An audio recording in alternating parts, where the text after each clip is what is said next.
say? It was my fault. I want to die too. Stay with me. Stay with me.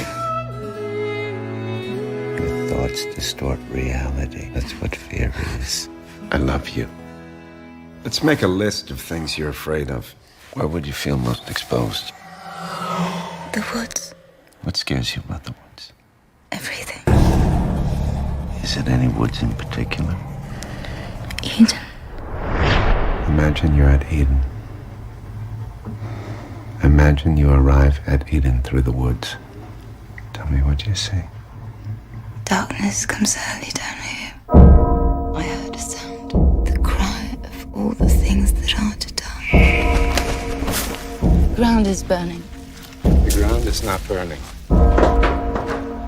I've just been having a lot of crazy dreams. Do you love me?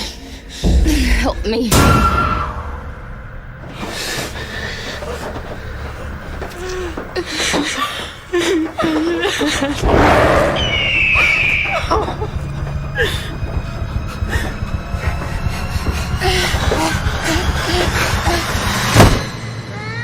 You said you wanted to help me! Where are you?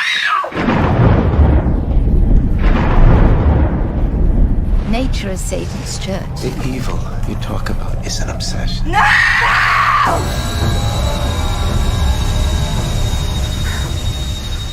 Did you want to kill me? Not yet.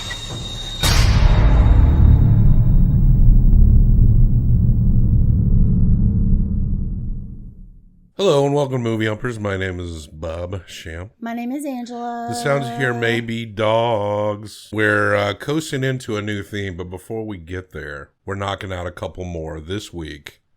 Lars von Trier movies, because before the end of the year, we want to talk about a dozen of this guy's movies.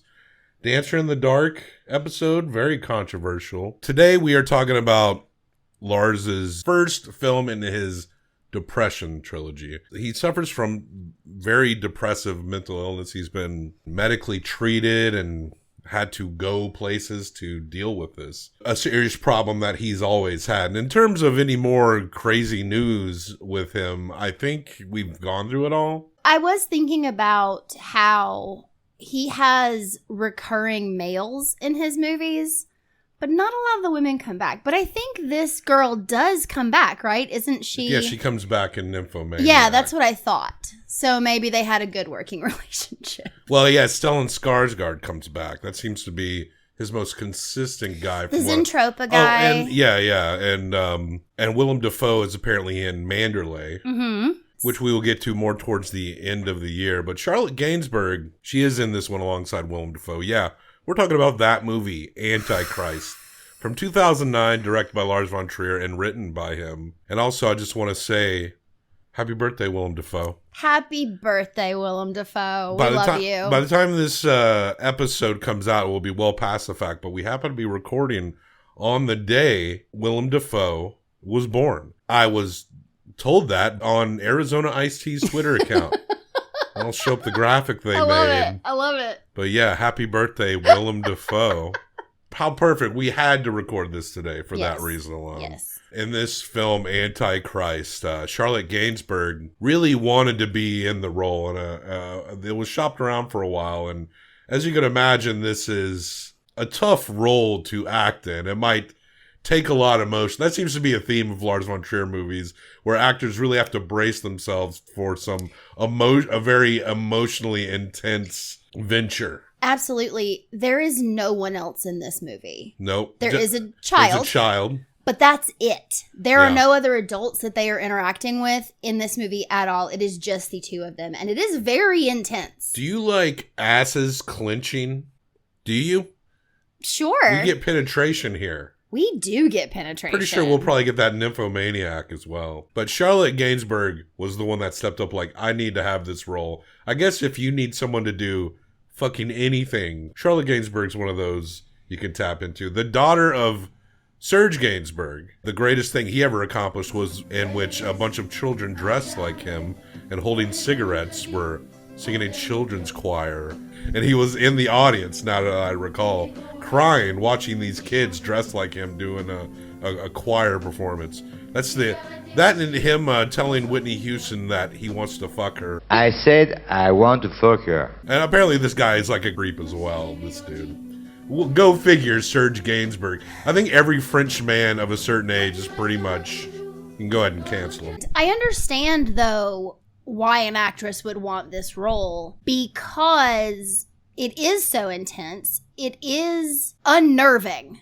I mean, the movie's rough. Let's be honest. Like, in terms of content and its abrasiveness, and there's fucking all throughout the movie.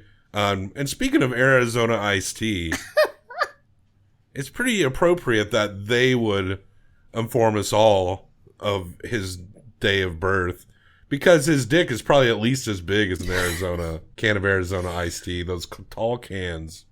You told me that they had to use a stunt. There's a dick lore for here. This. The stunt dick was not smallish, even. No, it was a girthy good-sized piece. Penis. So if his was even bigger, I don't think it would have mattered. It's really only one scene where it's like really there, and it would have just been more grotesque. Look, apparently his dick was so big that they had to cut around it more than we think they probably did. And it was so, because they're naked through half this movie. True. And they had to cut around it because, according to Von Trier, that it was just confusing how large his dick was. Like, apparently Willem Dafoe's dick, as lore suggests, is so big that it's like almost would distract from the point of the movie itself. I bet he hates talking about it too. Sure. Are there micro dick porn stars? There have to be. I guess so. You just That got to has go to real be deep someone's into that thing. search. Yeah. You have to go real deep into the search. Or just type in micro penis I mean, porn. I've been all over, but I haven't been there. But Have you ever typed in micro penis porn? I think No, you you're can find right. it if you want to find it. I don't think it's that difficult. I guess maybe we need to make ourselves type this in and just see what happens. I got a factory model penis. It's a good workman's penis. Yeah, I've never seen a micro penis in action. I'm curious now. Like a real like little bee stinger just going at it. Mm-hmm. Antichrist. I support you in your explorations. All love to anyone of any dick size, by the way. Yeah, totally. This movie Except that one guy. starts out with fucking. Yeah. The whole movie is fucking. The dick is so good that child gets up on the table and flops out the window with his binky, and we watch a child hit the ground. This scene is in black and white. The epilogue and the prologue are both in black and white for this film, and there's chapters in this movie like Lars von Trier has done in the past. This scene is classical music and very intense fucking all over the house, in the shower, in the bed, on the table, whatever. Cut with these scenes of this child. This child has to get out of his bed, go through a baby gate, move a chair next to a table, climb on top of the table, knocking things off the table, and out a window that just happened to be open in the snow. The dick's so good. It's truly insane.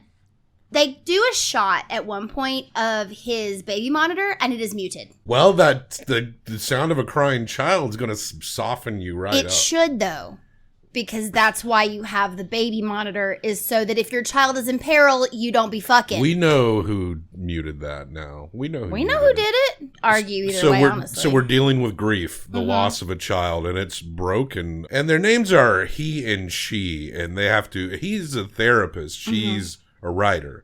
And even though he's talking about how it's not a good fucking idea to do this, he's decided that he needs to be her therapist because the other doctor, he doesn't like the other doctor that she's been talking to, who we never meet. No, but she's been in the hospital for a month, completely drugged out of her mind, to where he comes to see her and asks her how she's doing. And she says, "Didn't we just talk about this?" And he said, "Yesterday." Like, she's not in the present world, and he wants her to deal with her grief so they can move past it. Even though he knows it's not a great idea, he takes it upon himself to be his grief therapist counselor, even though he's her husband. And it's a bad idea because ultimately they decide to go off into this place that they've been to before called Eden. It's this place deep in the woods. Now, Lars von Trier, I'm not sure if he's made a movie in the U.S. We may get to that. But so far, he doesn't. We haven't had one that he's actually made in the United States. They're all made somewhere in Europe because he apparently is scared to death of flying. Wow. He's just scared of that type of travel. So far, what we've discussed is all in Europe. But I've noticed that, and this is the same thing with Dancer in the Dark, their original apartment, when we meet the characters of he and she, they're in where the kid falls out the window. They're in Seattle, apparently. And in Dancer in the Dark, they're in the state of Washington. He seems to have a casual fascination with that part of the United States, just in these movies back to back. And I wonder if Washington will be coming up more as we discuss more of his movies. Anyway, it's just an interesting thing to note. But this movie is shot in some county in Germany. She also, as soon as she comes home, dumps her meds. So she goes cold turkey off these meds and is not taking anything. So she starts having all kinds of physical reactions, panic attacks. What he never seems to acknowledge, and they never talk about, is that she's also gone cold turkey off a very high medication. That's not good for you also. So she's probably in some sort of withdrawal while also having to deal with the fact that her kid is dead. So they go to this place called Eden, which is a place she's been before to go on a riding retreat, right? And they arrive and they have to hike deep into the woods. And she's scared of this place. That's why they're going there, to face her fears. But sometimes when she gets romantic, like in certain ways, her instinct is to fuck him. Mm-hmm. And like she starts grabbing him like a fucking animal. Like she'll be like in the fetal position moaning, and then she'll just grab at him and just start fucking him. He knows you're not supposed to do that, and he resists a little bit at first, but he is her husband at the same time, and they just end up fucking every time. He apologizes to her at one point and says, "This is the worst thing I can do for you right now. But I know it distracts you, but it can't be like the crutch you cling to." The last time she was in this place was on this riding retreat, but it was just her and her son. Their son who had passed away. They were there alone the summer before, and she has made comment that the husband abandoned them that summer. He just didn't go with her because she was supposed to be working on her thesis, which we find out was about women being murdered through history. I know this cabin is cursed by nature, and nature is Satan. This is a horror movie, his most pure horror movie. Yeah, for sure. So far. But I still feel like I would enjoy a weekend at this cabin. Hell yeah. I'm always jealous of a cabin in the woods. I'm not afraid of the forest, right? Yeah. I just want to go, deep into the woods to a cabin. I'd even prepare to not have a shower or electricity. Sure. I'd make it work. Just give me some wood and an iron stove or something. Absolutely. It looked lovely. But they didn't deter me from Eden. I think I could get all the evil woodland creatures to like me if I went to Eden. Like that deer. Well, they meet 3 different animals, right? Well, a few more. But the more significant ones, the deer with the stillborn fetus hanging out of it, I would have been able to make it come up to me and let me pet it, and I'd pull the you would have helped it. Fawn out and thrown it into the waste. And there was a fox that was eating itself. I would have been friends with the fox, said, "Stop eating yourself, bro. We put some balm on that out of the some leaves I made." Speaks. Chaos reigns.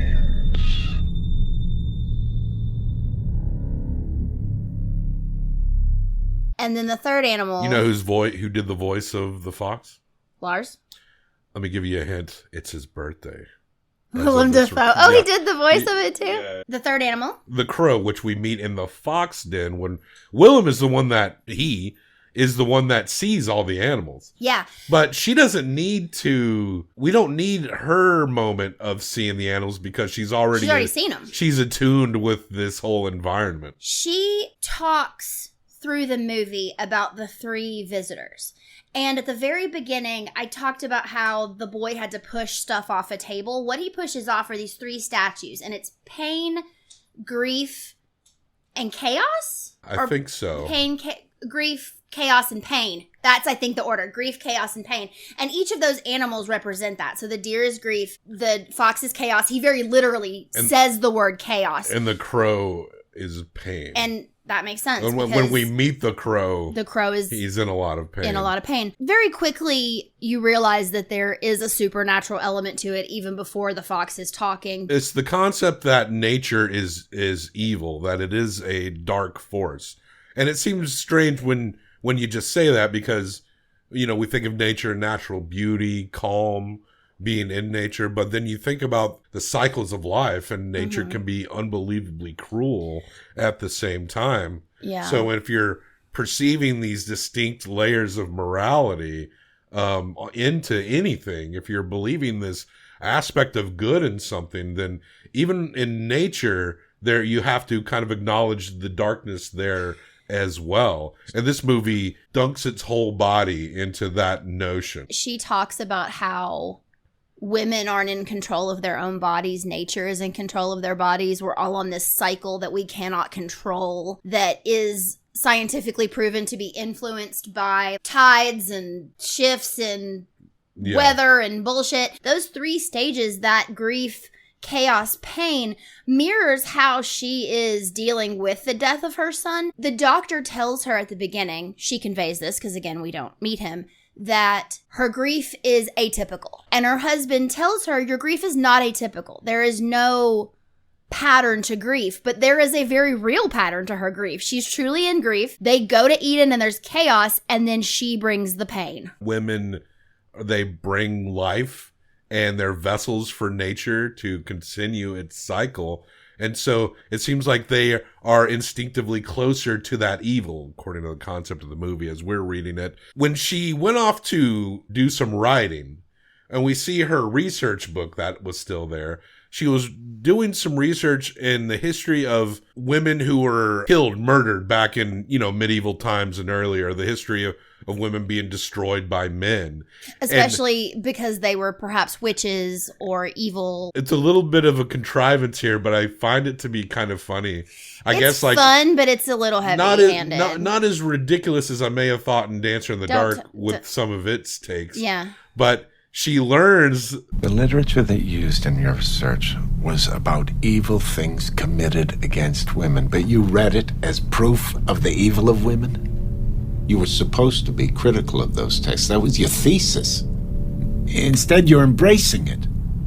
Do you know what you're saying? Oh, these men were just protected. These women were seriously fucked up. Like, there was something like... She starts to side with the institutions and men that are burning witches throughout history and shit like that. It's very complicated because I wouldn't say that she sides with the men. You can't say that. I think that is a good point. What you have to say I think you're right. Is that she recognizes the evil within nature and herself, and she recognizes that those women are evil because all women are evil, because all people are evil. Yeah, she's not on the side of the men she's doing it. She's not on the side of the men. But she almost has sympathy for what they're seeing in these women again, as they're destroying them. Sympathy. I think there's a little bit of... maybe she understands that they're afraid of these women and their power, potentially. If these women really were witches and really were in tune with nature and really could, I kind of think of it almost like someone who has killed people and they're on death row. And I don't believe that a government state should be executing human beings. So I would be against that act, but I would understand the nature of people looking on. I could understand why they would feel that way to want this person executed, especially if they're connected into the crime in some way. She believes that these women should be punished as she believes she should be punished. She doesn't say that yet, but it's there. The other thing is we do see in the flashbacks her and her son when they were there. And one thing that we find out is that the husband hid the autopsy report from her, but something that was in the autopsy report is that the boy had a malformity in his feet. His feet were deformed from something prior. So he found these photos, Polaroids, that she had taken there. And there's a couple that are just upsetting. There's one where he's playing in the floor and she's down in the corner and she looks like this. Like, she looks like she wants to murder someone, because she probably did. And there's other photos he starts noticing that she was putting the little boy's shoes on the wrong feet. You aware that you put Nick's shoes on wrong in this picture?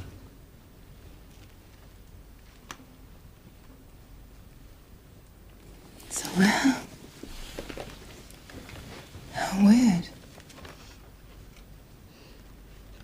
Slip of the mind that day.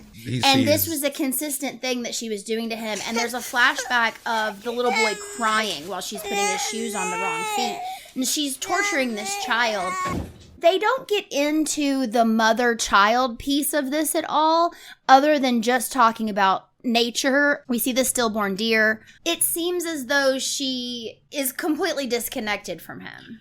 Yeah, she grieves him. It does affect her, but she is grieving, but she's going through some personal journey that moves beyond it, and also explains why he really died in the first place. Yeah. Like, there's a part of her that can't face the fact that this is a part of becoming who she feels she is meant to be. And there's one point where they do random fucking, and it's against this tree. And we look in the tree, and we see the limbs and arms of women. This movie cost about $3.4 million in 2009. Fairly inexpensive. I mean, for these Von Trier movies, it's multiple production companies putting a hand in to get these done. But Lars can make a movie pretty cheap. Mm-hmm. And he can make it look really fucking good. Like, this movie just looks... It's dark as shit, but it is absolutely amazing. There's these very scary moments where everything's in grayscale. Once it's when he hypnotizes her, again with the hypnotism, with Lars von Trier. And she's picturing herself in Eden. And later, after that scene where they're fucking and you see all the arms, there are a couple other moments after that when he starts to see what's around him, where then he looks like the shadow moving through. Well, we get to a more climactic point, the most infamous point in this movie. They're having sex and she picks up a board and she breaks his penis and that knocks him out. He knocks out from the pain of it. I don't believe you! I don't believe you! I don't fucking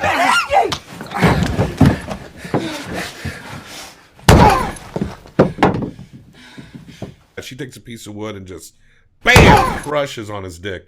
And then jacks him off. So there's blood everywhere. And it's a stunt dick, we know now. Mm-hmm. And yeah, it comes blood.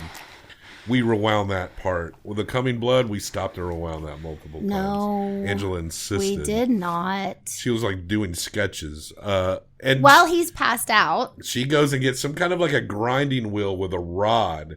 And she takes a hand drill and takes drills a hand drill hole in his leg. And a hole, and he doesn't wake up from the pain.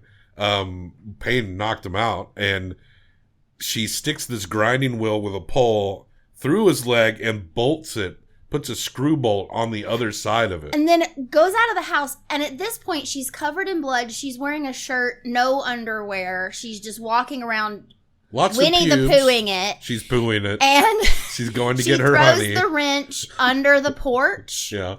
Essentially under where he's laying, or under the house. He wakes up. He crawls out of there. He can't find any tools.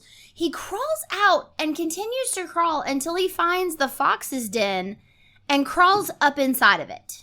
She's running around screaming because she sees that he left the building. This whole scene also started because they got into it and he went into that other room and she followed him and started screaming, "You're leaving me, you're leaving me." And he's like, "I'm not." Well, he's in the fox den, and then that's where we meet the crow. Yeah. And the crow starts screeching, and he's worried that he's going to it's going to alert her to where it is. And it's like, this crow's just in this fox den for whatever reason.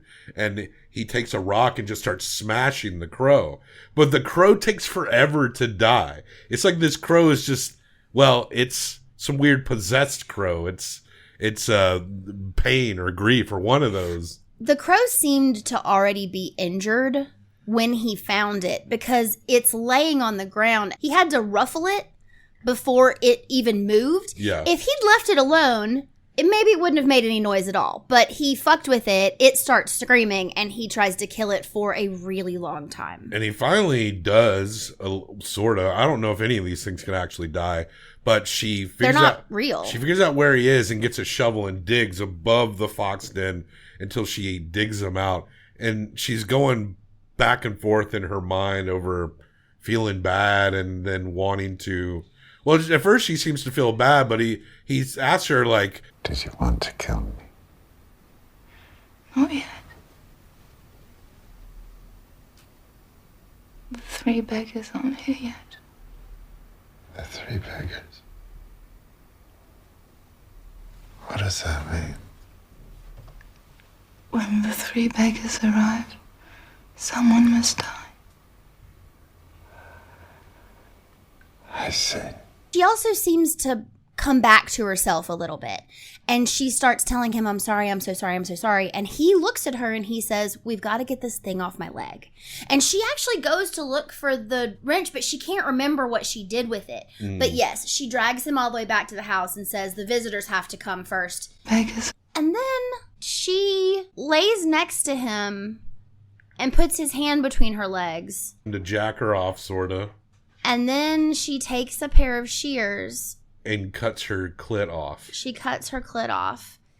And she's bleeding. And she gets up. And while she passes out, I believe, or she falls asleep. She's in a fetal position. He manages, somehow the crow caws under him. He hears it, or he hears a cry of one of these animals. And he realizes he needs to bust through the floorboard. And when he does, he finds the wrench. So he's able to get that thing off his leg. And that's when she wakes up and he throws her against the wall. He strangles her to death. Right, he strangles her to death. And then he puts her on a pile of wood and burns her and he body. And he goes and hobbles out after he burns her.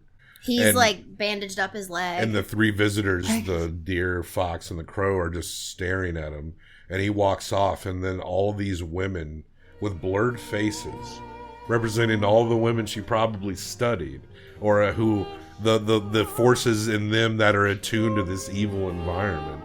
And they all just kind of, they walk past him. They don't even pay him no mind, and they just... He doesn't pay them any mind either, does he? I don't think he notices them. I would have played it real quiet, too, like they were T-Rexes or something.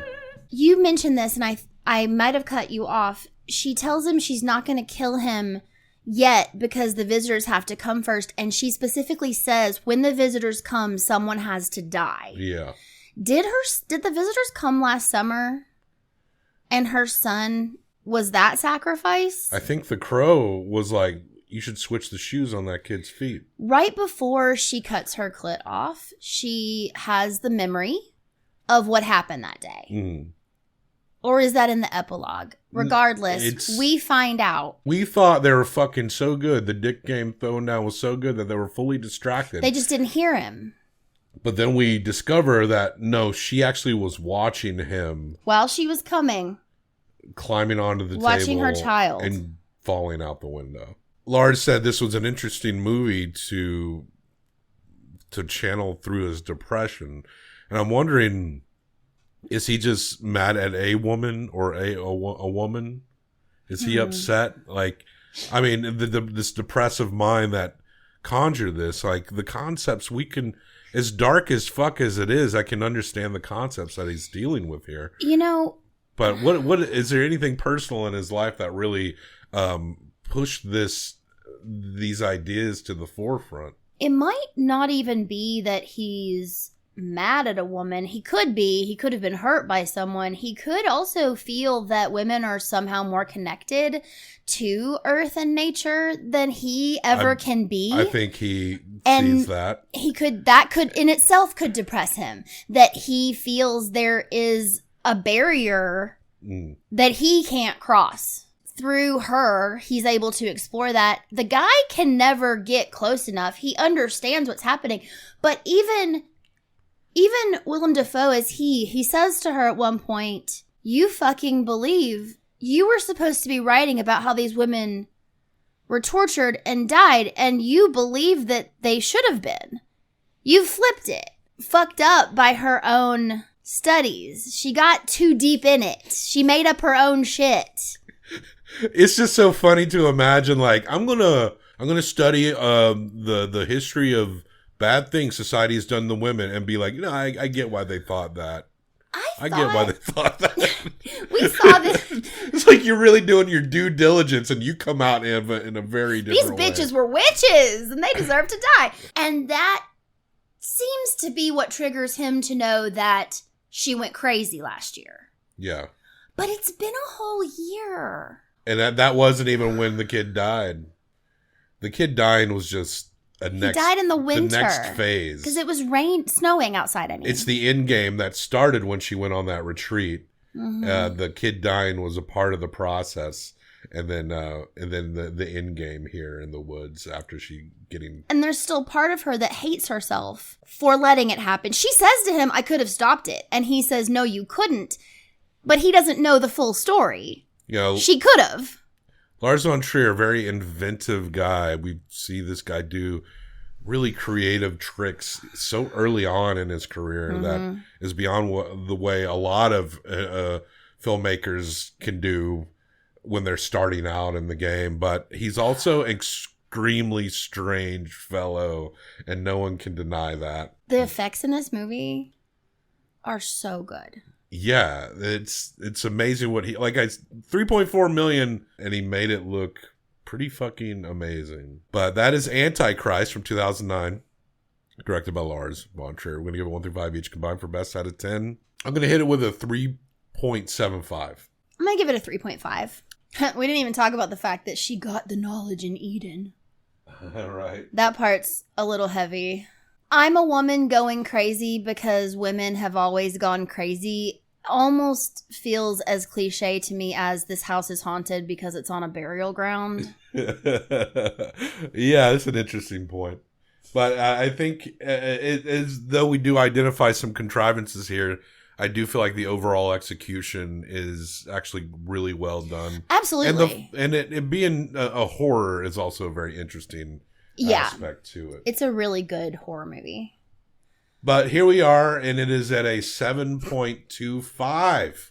Antichrist at the top of the 7.25. It is a B, and it shares that ranking with, it sits just above Dario Argento's Deep Red, which I could probably go up in my mind. I would go up on that one. Maybe just like a 0.25 or something. That's And, a good one. And it's also above the movie Dungeons and Dragons: Honor Among Thieves, which is a pretty It's a fun movie. That's an underrated little adventure romp. Agree. A modern movie that isn't just completely annoying while also being fun and clever. So there you go. Will be the next chapter we will discuss in about a month's time for the Year of Von Trier overarching theme will be the second in his Depression trilogy, Melancholia, which is appropriate because we're going into a theme of futuristic movies that take place in the future, dystopia movies and such. And Melancholia is about awaiting the end of the world. I've wanted to see this for a long time. So it's got Kirsten Dunst in it, and we'll be talking about that in about a month. Yeah, I've been very curious about this movie for a long time. That said, check the show notes, links, other places to find us. Like and subscribe, leave a comment, tell us what you think of Willem Dafoe's dick. All right, happy birthday, Willem Dafoe. He's got a Arizona iced tea in them jeans. You know what I'm saying? Death to all traitors.